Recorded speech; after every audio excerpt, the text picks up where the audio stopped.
Yeah, also, I don't know if I'm rocking with the Vapor Maxes on squats, bro. They're gonna pop. You guys at home are squatting, guys and gals squatting, anything heavy with a softer shoe, and while you're squatting, you can feel a squish side to side. That shoe is no good. You got to get rid of it and upgrade to a firmer sole bottom. Mike Israetel doing a Navy SEAL fitness testing day video wearing Vans, little flip-flop slip-on shoes, and then having to go do a run test in them as well. The worst decision. You guys have seen the LeBron James disgusting footage of his feet being jammed into those skinny Nikes.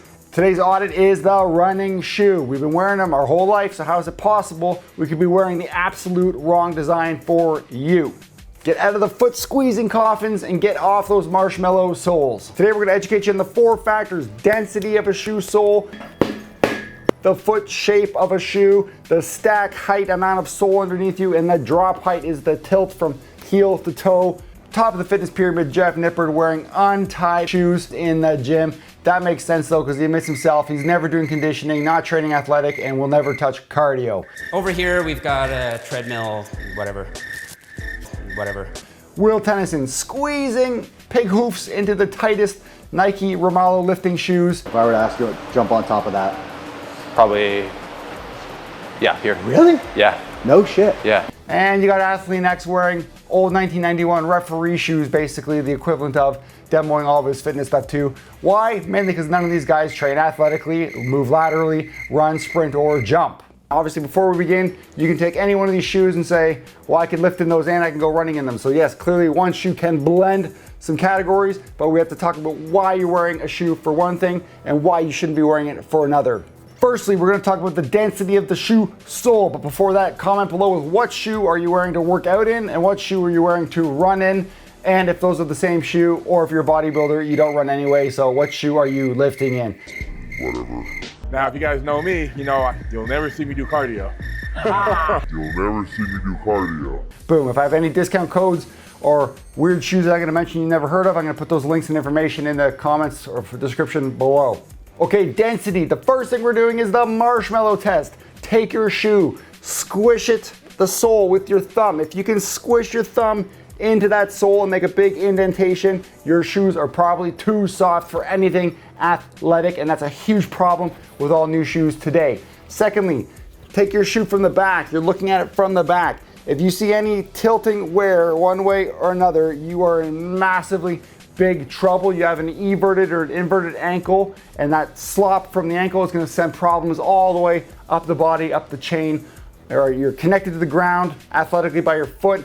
That has to be a very neutral, perfectly stacked ankle. So if you have any wear one way or the other, that marshmallow sole is doing you no good. It's just overemphasizing problems you have. So first check, pretty firm shoe and a nice neutral back. You're not wobbling side to side. So firstly, when talking about density, marshmallow soles aside, the softer a shoe sole, the longer distance it's designed for. The Cloud Eclipse is On's softest, most maximum cushioning mileage shoe that they do, and I absolutely love these. Provided you're an advanced runner with perfect mechanics and you're not sloshing that shoe and wearing it out unevenly one side to the other. If we take a nice soft running sole and compare it to the absolute juxtaposition to opposite end of the spectrum, a sprinting cleat for 100, 400 meter sprints, the design has no heel, no padding whatsoever because you're going so fast in your gait, you're never actually touching midfoot back to the ground. It's only the front cleated for grip, obviously, but they don't care about any protection. So the longer you run, getting a little sloppier, you're gonna want some padding. I'm a huge 240 pounds, so I need a little more cushion for my running just to preserve my joints over, 10K plus. Okay, these are my Adidas weightlifting shoes for heavy squats, and that sole is literally as hard as wood. You're not getting any firmer than a weightlifting shoe, and obviously I'm not doing any running or jumping in this shoe. This is for the heaviest loaded squats where you need a strong foundation under the foot. And if you guys at home are squatting, guys and gals squatting, anything heavy with a softer shoe, and while you're squatting you can feel a squish side to side, that shoe is no good. You got to get rid of it and upgrade to a firmer sole bottom. This is a Noble brand. You can see it's very neutral design, very boring and plain. It's for inside the gym. And again, that is not a soft foam, that is a rock hard sole to be doing heavy squats in and the occasional jump, lunge, and mini run. Next, we're talking about foot shape, and our toes are meant to splay naturally. Go barefoot on the ground and look how much splay your toes have. When you hear about a wide shoe with the popular name brands that I'm intentionally not mentioning, they design for a fat midfoot, okay? A DDE is for someone's fat midfoot. They're still ignoring the splay our toes have. So your skinny dress shoe, all your running shoes at home, go home and do the test right now. Pull your insoles out. Okay? And this for me is a super tight tennis shoe I can't wear anymore. And this is a wide toe box trail shoe that I run in. And you can see you're gonna stand your foot on top of your insole, and if your toes blow out past the width of that insole, you know that shoe in the toe box is far too tight for you. That becomes a foot coffin. It's basically binding your foot up, preventing it from splaying and getting the strength it's supposed to have for performance, balance, agility, all that good stuff. Squeezing into shoes too small, ingrown toenails, bunions, they're all a cause of the battle of functionality versus style and a shoe looking great, okay? Not wanting that wider flare toe box, wanting that nice pointed traditional shoe is the problem. All your feet issues will be stemmed from that narrow toe box, binding the toes too tight. The foot coffin, get out of them.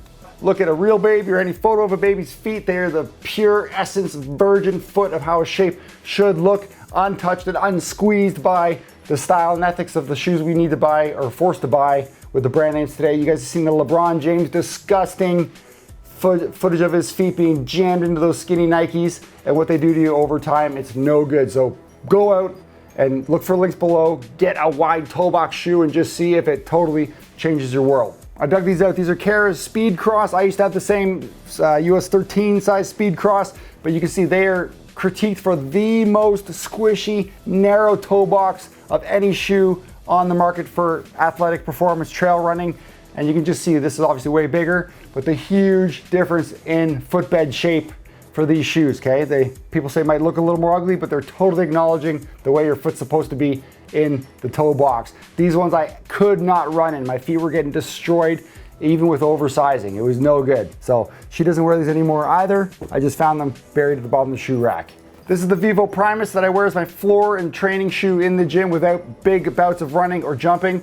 You guys have probably heard of the Vivo Barefoot Company. This is literally just a foot shell. There's nothing to this shoe. It's just a sheathing to keep you protected from the outside elements. It is a wide toe box and obviously neutral barefoot design because there's no sole whatsoever. So I keep my running and jumping to a very minimum in that, but this is the idea of getting a wide toe box. This, if you order a size 11, actually comes bigger because the company knows your foot is gonna splay into space and actually grow. And I've had to go up 2 sizes in about 7 years wearing these things because your foot is splaying to the size it's supposed to be. Just to compare, this is my Ultra. This is my favorite wide toe box company shoe. This is my long distance runner, training shoe, running shoe, because I'm not a bodybuilder and actually care about longevity and performance. You'll never see me do cardio. Jeff Nippard, where you at? Whatever. Okay, and this same thing, wide toe box display, but a lot more cushioning underneath, and we'll get to drop stack heights in a little bit, but this is also a 0. So these are two, basically my foot in both of these is exactly the same position, just a little more comfort because I'm 240 pounds. When I'm hitting that pavement for the kilometers and kilometers on the joints, you want a little more protection. But both flared wide toe box shoes, just as an example to set. Ultra's a great company because it makes everything from a low profile trainer you can wear at the gym all the way up to a real cushy marathon style shoe, and hiking shoes I'll show you later with some tread and waterproofing on the bottom. These are my Topos. This is a little Canadian company. These are my lawn cutting, grass cutting shoes. Same thing, flared wide toe box, nothing special to them, just a knit top, doesn't matter. Nice neutral 0 stack height. We'll get to that in a little bit, but it provides a perfect neutral bed for the foot to sit. These here I mentioned are my Adidas lifting shoes. They have a slight rise to the back that lets your ankle get a little more range for doing heavy squats, lets you get down a little deeper without too much taxing. Plates. I have no ankle mobility. Oh, you're one of those. I am. Well, this is it. This is my typical. Ready? Oh, Yeah. what a disaster. But I'd order this in a size 15 to make up for their skinny toe box range and let my foot kind of sit down a little further, because there's only one company that makes the wide toe box lifting shoe. That's TYR, and they did a collab with the Squat University guy to make that wide toe box shoe. Like with all shoes, I see it in dress shoes and golf shoes now, and it's the only one. So otherwise you're forced to by way bigger than you want to have your feet sit lower in the widest portion of a what normally would be skinny shoe. But I'm only squatting in these, only forward. I'm not running or shifting the feet, so that's fine for me if you're wearing a little bit bigger shoe for that. Lastly, we're going to talk about the stack and drop heights. Stack, like I said, is the cushioning below your foot. Drop heights, the heel to toe. This was the Vivo shell primers I showed you before. This has 0 stack, obviously, because you're sitting right on the floor, and there's 0 drop because the heel isn't up in the air. So again, if you took that away, it's basically your barefoot standing on the ground the way it was supposed to function. This is my distance shoe, the Ultra Touring. This has a big stack to keep me cushioned from impact on long runs, but it's also a 0 drop shoe. So inside, these shoes feel identical, and the angle of my ankle on the floor also feels identical. No big difference there.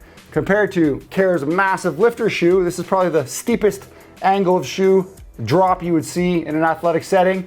And I'm gonna guess that's probably 23 millimeter height from heel to toe, putting her up in the air. And if you think of female high heel in the business or office place, that is the most extreme example of an elevated heel to toe ratio for a drop angle. And like we know with the squat, when I did my audit on AthleanX butchering the front squat, 2 moving joints in this lift, the hips and the knees is going. We know the ankle is the most important joint to determine your squat depth. If your ankle is tight, you are screwed in the squat. And what happens with every millimeter of drop up lift you're getting, you're taking away the demand and flexibility of your calf and Achilles in a squat. So yeah, lifted shoes make squats easier, but if you train to that or wear your all day, all week long in a high heel, you get rid of that drop. Your foot is so tight, you struggle with mobility issues all over the place and otherwise. Your mobility is crazy. Oh, thanks so much. Well, I'm cheating because I have weightlifting shoes on. Wow. Have you considered weightlifting shoes for ankle mobility? Only weightlifting shoes ever touch my body. So as best you can, seek out eventually a neutral 0 drop shoe with a wide toe box to start training in, walking in, move into running in if you can. If your foot is compromised with extra tightness because of that high heel lift you're used to for whatever reason, high heels or so, you're gonna have to start with a more conventional drop that most name brand runners always have and work yourself towards a 0 drop because it'll take time to stretch that Achilles and calf out. Lastly, you're probably wondering about arch support and orthotics. If you think of your foot the way it's naturally designed, the arch is like an old leaf spring in a car. It's supposed to absorb and transfer energy. If you take high arches or orthotics and butt them up against that arch, you're paralyzing the effect of that dampening, and over time your foot actually gets weaker and weaker. So best thing you can do is just start to walk barefoot around the house, rebuild the strength up. If you feel yourself extremely tight, you can start with a golf ball or a cross ball and roll those arches and get rid of that plantar fasciitis issue. And over time, you'll reset your foot to neutral and then re-strengthen that arch back into the way it's supposed to function. That's all for today. Get out and find your shell type barefoot shoe and your wide toe box shoe. Try at least one new pair. There's the super expensive brand names, of course. There's also the Instagram brands, wink, wink. I'll put some cheaper options to try a shoe out for 50 bucks or around, give or take, and see how it feels for you, what it does for your training and foot strength and overall health.